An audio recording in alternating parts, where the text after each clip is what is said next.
A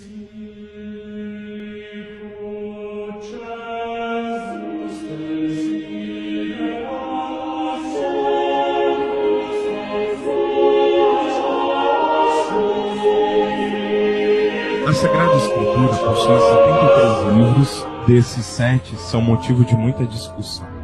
São eles: Tobias, Judite, 1 Macabeus e 2 Macabeus, Sabedoria de Salomão, Eclesiástico e Baruque. Os protestantes chamam-os de apócrifos, uma tentativa de desmerecer os livros. Estes livros são tão inspirados quanto os protocanônicos. A palavra deuterocanônico significa catalogados em segunda instância. Esse termo foi cunhado por Sisto de Sena, que a usou para designar os livros cuja inclusão no cânon foi muito discutida. Já a palavra apócrifo significa oculto. Os livros de que falaremos fizeram parte do cânon judaico por muito tempo. O povo judeu não tinha nenhum tipo de aversão a esses livros. Somente no Sínodo da Jâmia, aproximadamente no ano 100, os judeus resolveram excluí-los definitivamente de seu cânon. Nesta mesma época, embora alguns usassem de trechos da Sagrada Escritura, a cristandade não tinha definido nada sobre quais eram os livros verdadeiros do Novo Testamento e Antigo Testamento. São Jerônimo, ao traduzir esses livros, não os considera canônicos, mas os traduzem da mesma forma, colocando-os no fim de sua tradução de forma jogada. Santo Agostinho de Hipona definiu no concílio regional quais eram os livros inspirados por Deus. Essa foi a primeira vez na história que tivemos algo formal na elaboração do cânon, da mesma forma que é o cânon católico. O concílio de Florença, que aconteceu no ano de 1439, vai reafirmar o que foi ensinado por Santo Agostinho pela bula Cantate Domini. E posteriormente o concílio de Trento vai novamente reafirmar essa doutrina. Como podemos ver, a escolha do cânon foi uma medida que exigiu séculos da Igreja, já que a mesma não podia se reunir antes do concílio de Nicéia, que antecede Santo Agostinho. Vejamos. Em 382 d.C., o Concílio de Roma regional definem o Antigo Testamento com os 7 deuterocanônicos. 393 d.C., o Concílio de Hipona reafirma o anterior. O terceiro concílio de Cartago reafirma os 2 anteriores. Em 417 d.C., o quarto concílio de Cartago reafirma os 3 anteriores.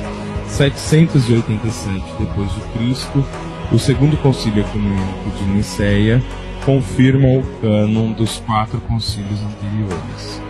Em 1442 d.C., o Concílio Ecumênico de Florença reafirma explicitamente o cânon de 46 livros no Antigo Testamento.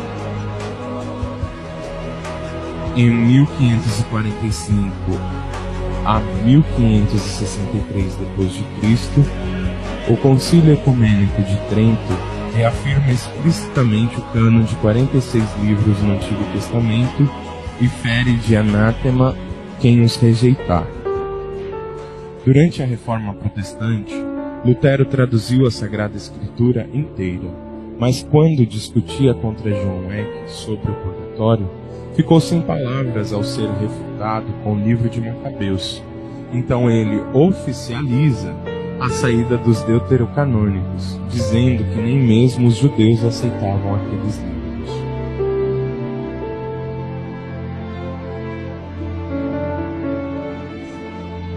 Algumas controvérsias sobre estes livros.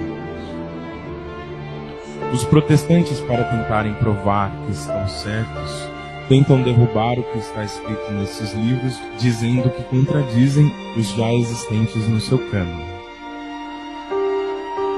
Dizem os protestantes que, segundo Macabeus, capítulo 12, versículo 43 a 46, orienta a orar pelos mortos, prática condenada em Hebreus, capítulo 9, versículo 27. A prática de orar pelos mortos é tão velha quanto o cristianismo e tem respaldo bíblico. Veja que São Paulo ora por Onesíforo. O Senhor lhe conceda a graça de obter misericórdia junto do Senhor naquele dia. Sabes melhor que ninguém quantos bons serviços ele prestou em Efésio.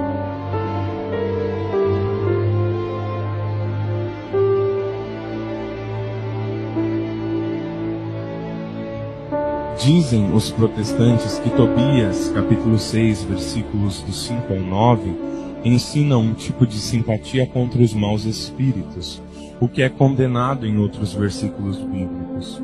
O objetivo do anjo na referida passagem não era ensinar nenhum método eficaz de expulsar o demônio. Veja que em Tobias, capítulo 8, versículo 3, quando o demônio é finalmente expulso, não foi através do coração de Tobias, fel e fígado de peixe, mas foi o próprio anjo que o fez.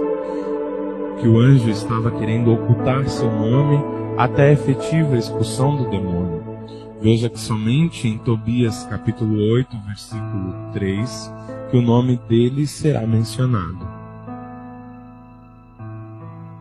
A remissão dos pecados mediante a esmola, e Tobias capítulo 4, versículo 10, capítulo 12, versículo 9, Eclesiástico 3, versículo 33, essa prática dizem que nega a eficácia redentora do santo sacrifício de Cristo.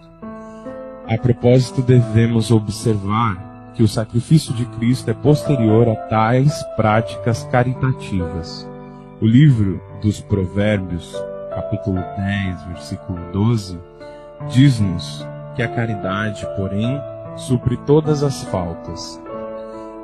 Seria por isso necessário eliminá-la do cânon? O Novo Testamento ensina a mesma doutrina. Vejamos Marcos 9, versículo 41, Lucas 11, versículo 41. Jesus confirma o valor das esmolas juntamente com outras formas de caridade. Ver também Mateus 6, versículo 2. Quando deres esmolas, não façais como os hipócritas. Conforme 1 Pedro capítulo 4, versículo 8, Atos dos Apóstolos 10, versículo 31. Existem várias citações dos deuterocanônicos nos protos-canônicos. Por exemplo, em Mateus 22, versículo 23 ao 33, Jesus responde o levantamento dos saduceus sobre a mulher que se casou 7 vezes com 7 irmãos. Esta citação está no livro deuterocanônico, Tobias 6, versículo do 10 ao 15. Por que será que Jesus responde o levantamento em vez de simplesmente dizer: não sabeis que esse livro não é inspirado?